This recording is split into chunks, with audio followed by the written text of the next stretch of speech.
ана патентошон аз байн бурда шавад. Донишгоҳа буд мекунӣ, баъдан метавонӣ ки шаҳрвандии Русияро бо роҳи осон ба даст биёрӣ. Оиди нафақа гирифтан дар Федератсияи Русия худо розӣ бошад. духтури дандон дар шаҳри Москва. бародарони тоҷик дар хизмати мову шумо мебошанд. ҳама намуди бемориҳои дандонро табобат мекунанд. барои сафед кардани дандон, барои пломба мондани дандон, барои табобат кардани хунукиҳои дандон, ба рақамҳои рӯи экран дар тамос бошед. ҳатман аз номи канали мо муроҷиат кунед. духтури дандон бо нархи арзон ва дастрас. ассалому алайкум ба ҳама тамошобинони барномаҳои Сорбон Сафаров. Тамошобинони азиз, ҳатман дар видео лайк бумонед ва то охирша тамошо кунед. Дар Федератсияи Русия хостори лағви патент барои муҳоҷирони ронандаи мошинҳои боркаш шуданд. Яъне ки дар Федератсияи Русия барои ронандагони нафарҳое ки мошинҳои боркаш қати кору фаъолият мекунанд, хостанд ки ана ҳамин нафарҳо бе патент кору фаъолият кунанд ва патент барои ин нафарон аз байн бурда шавад. Тоҷирон аз ҳукумати Русия дархост карданд ки патентҳоро барои ронандагони хориҷии мошинҳои боркаш лағв кунанд. ва инчунин Кумитаи нақлиёти Федератсияи Русия аз ҳукумати Русия низ дархост кардааст ки муҷаввизи минтақавии ронандагони хориҷии мошинҳои вазнинро лағв кунанд. менависанд дар хабарнома. ҳоло шаҳодатнома кор ба ҳайси ронандагӣ барои як шаҳрванди хориҷӣ танҳо дар як минтақа эътибор дорад, ҳамон минтақае ки он ҷо гирифта шудааст. дар ҳамин ҳол ба гуфтаи ин манбаъ камбудии шадиди ронандагон боиси бекористии мошинҳои боркаш ва ҳисороти молии интиқолдиҳандагон мешавад.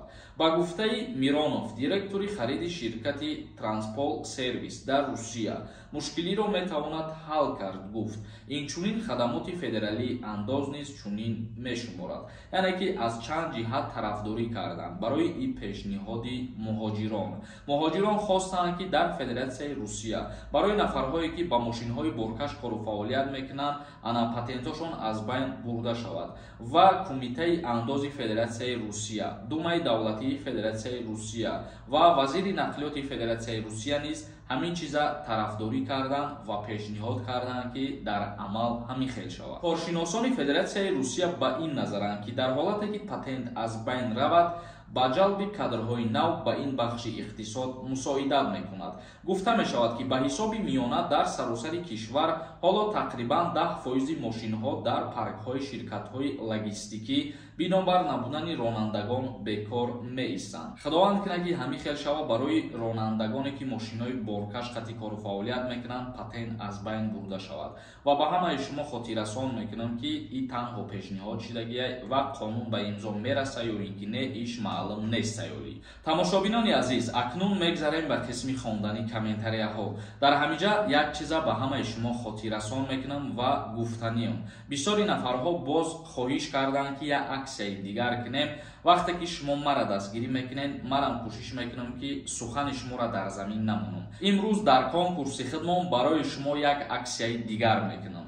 ба 1000 рубл 15 дона билетон метиҳем. шанса аз даст натиҳед. мо дигар аксия намекунем. и охирон аксияи шуморо мора дуруст бифаҳмед ки расшодҳои билетомон нотуғрӣ нашавад. рақамҳои ватсапе ки дар рӯи экран дидесен, дар ҳамин рақамҳои ватсап картаи Сбербанкам ҳастай. дар ҳамин карта сумтона мепартоен ва дар ҳамин ватсап чектона роӣ мекунен.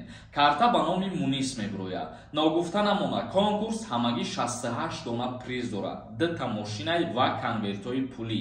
5 нафаре ки аз ҳамада бисёр билет мехарад, роҳхат ба Дубай ё суми нақд дасташ.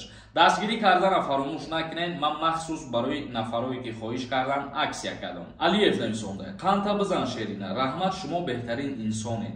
барои мо ғарибо заҳмат мекашӣ. падару модаратта раҳмат. ҳар хел шағолоро гӯш накун ва ё бесаводу бетарбияанд, бахилӣ мекунанд дар шумо. барои корҳоятон пешравӣ хоҳонам. худовандо ба қуллаҳои баланд расонад. мо фахр мекунем ки шумо бори бародари босавод дорем. раҳмати калон. манам фахр мекунам ки чунин нафарҳои боандешаву боақл мара метавонанд тамошо мекунанд ва доим суханҳои хуб мегӯянд, дастгирӣ мекунанд. Ба кал нависонда: ассалому алайкум ва раҳматуллоҳи ва баракату акаҷон. Ман дар яке аз шаҳрҳои Россия таҳсил мекунам. Ман якум курс ҳастам. Баъд аз чанд қадар ман метавонам гражданин кунам. Пешакӣ ташаккур. Дар ҳолате ки маълумоти олӣ мегирӣ дар Федератсияи Русия, донишгоҳа буд мекунӣ, баъдан метавонӣ ки шаҳрвандии Русияро бо роҳи осон ба даст биёрӣ. Як каси дигар нависонда: салом ака, ман ҳар рӯз хабарҳои шуморо гӯш мекунам. Ҳазор раҳмат. Яксола патентам буд шид. Кори официалӣ доштам. Рафтам патента споридам. Баъди 4 рӯз занг задан, меган трудовой договор дар ба задани нест. Меган мерай Тоҷикистон 1 сол пас биё. Ман граница рафтам, гузаштам, омадам. Ҳозирам дар Россия патента спорм ягон проблема намешавад, ҷавоб медодем. Дар ҳолате ки агар аз ҷониби шумо ягон мушкилӣ ба вуҷуд омадагӣ набоша, мисол мегирем, агар кадом ширкате ки ҳамун трудовой договори шуморо тайёр кардае, метавонед ба ҳамун ширкат муроҷиат кунед ки трудовой договори шуморо ҳамун фалшивӣ тайёр кардае. Дар ин ҳолат ба назар мегиранд ва шумо обратно патенти хитона продавит карда метавонед. Самиев эс нависонда: ассалому алейкум ака, ами сардори оиларо ба хизмати ҳарбӣ мебаранд, раҳмат барои ҷавобатон. Нафарое ки сардори оила ба қайд гирифтагиянд ба хизмат даъват намешаванд. Робот авто нависонда: ассалому алейкум акаи сорбон сози хубӣ. Ака, ман як савол дорам. Агар дар Тоҷикистон доғи судӣ бошӣ, яъне зиндон шиштагӣ бошӣ, дар дигар давлатҳо барои доғи судӣ мебирояд. Бародари азиз, як мисоли оддӣ меёрам ба шумо. Хуб гӯш кун. Бисёре аз муҳоҷироне ки дар Федератсияи Русия қарор доранд, мехоҳанд ки ба Англия сафар кунанд, кору фаъолият кунанд. Дар ҳолати пур кардани анкета коғази ИТС мепурсанд. Коғази ИТС ҳуҷҷате мебошад ки доғи судӣ доштану надоштани шуморо тасдиқ мекунад. Яъне дар ҳар куҷое ки шумо қарор дошта бошед, аз шумо пурсон мешаванд барои ягон кору фаъолият кардан ки оё доғи судӣ дорӣ ё ин ки не.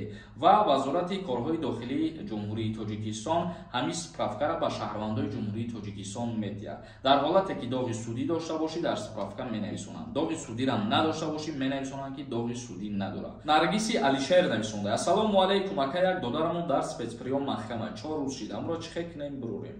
Ба чӣ сабаб маҳкама? Мисол мегирем, агар барои регистратсияи фалшивӣ ё ки барои патент надоштан маҳкама боша, дар ҳамун спецприёме ки маҳкама рафта муроҷиат мекунед, мепурсен ва худшон то рӯзша муайян накунанд, шумо ӯро аз пеши худтон бировардан наметавонед. Ҷамолов нависонда: акаҷони қандам чанд бор шид ки менависам, ҷавоб наметен. Чӣ ба акаҷон? Додарам хизмат даҳед. Агар Тоҷикистон барам, хизматро мебаранд, илтимос ҷавобша бигем. Дар ҳолате ки дар оила 2 та писар бошен, агар як кас хизматша буд мекунад, деюмгиша даъват мекунад. Дар ҳолате ки зиёда аз 2 та писар бошен, якбора 2 каса метавонанд ки даъват кунанд. Юсуф Зокиров нависонда: ассалому алейкум ака, ҳамин амнистия пункт 1 статьяи 27 кушода мешуда бошад, илтимос мегуфтем. Вақте ки амнистия қонунаш ба имзо мераса аз ҷониби президенти Русия, пунктҳош мебирояд ки кадом шаҳрвандои хориҷӣ авф карда мешаванд. Ёдгорова нависонда: дар бораи пенсияи Русия маълумот битед. Чанд бор савол додам, чӣ ба ҷавоб наметӣ? Узри зиёд бисёри нафарҳоро саволҳоша намехонем ба сабабе ки такрорӣ равон мекунанд. Оиди нафақа гирифтан дар Федератсияи Русия, худо розӣ бошад, як видеои алоҳида мекунем, ҳамаша ба шумо мефаҳмонем. Интизор бошед. Тамошобинони азиз, ба ҳамин видеои имрӯзара ҷамъбаст мекунем. То барномаҳои оянда, худованд ҳамаи мо шуморо нигаҳбон бошад.